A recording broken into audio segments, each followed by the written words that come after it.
Chers membres d'Église et chers amis, bonjour. Le juste par la foi vivra. Nous avons parlé dans l'émission 143 de cette citation de l'Ancien Testament faite par Paul dans son épître aux Romains. Je vous disais qu'être juste venait d'un acte de foi dans le Christ.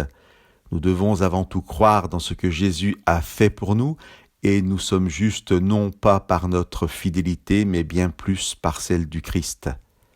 J'aimerais, pour éclairer cette affirmation, vous lire le verset 19 du chapitre 5 de cette lettre aux Romains. En effet, comme par la désobéissance d'un seul être humain, Adam, la multitude a été rendue pécheresse, de même, par l'obéissance d'un seul, Jésus, la multitude sera rendue juste. Qu'est-ce que Paul est en train de nous révéler et de nous faire comprendre ?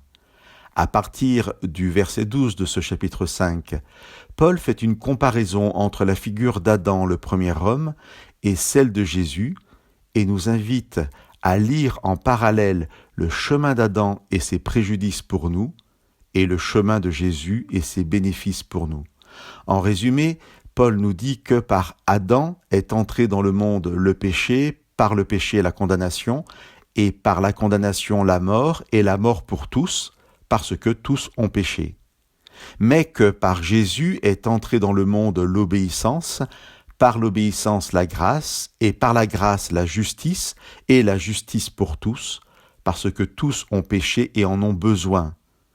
Je veux insister particulièrement sur cette notion de parallèle entre Adam et les conséquences pour nous de ses actes, et Jésus et les bénéfices pour nous de sa venue. Adam a péché, et même si je n'en suis clairement pas responsable, par son péché, le mal s'est répandu de génération en génération comme une espèce de virus, et aujourd'hui, je suis moi-même pécheur et mortel.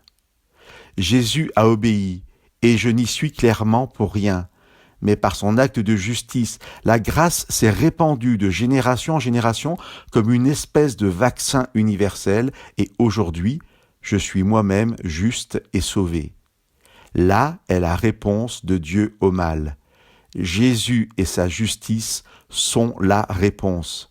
Parce que c'est la désobéissance d'Adam qui fait qu'aujourd'hui je suis aussi désobéissant, ce n'est pas mon obéissance qui me rend juste, mais bien celle du Christ.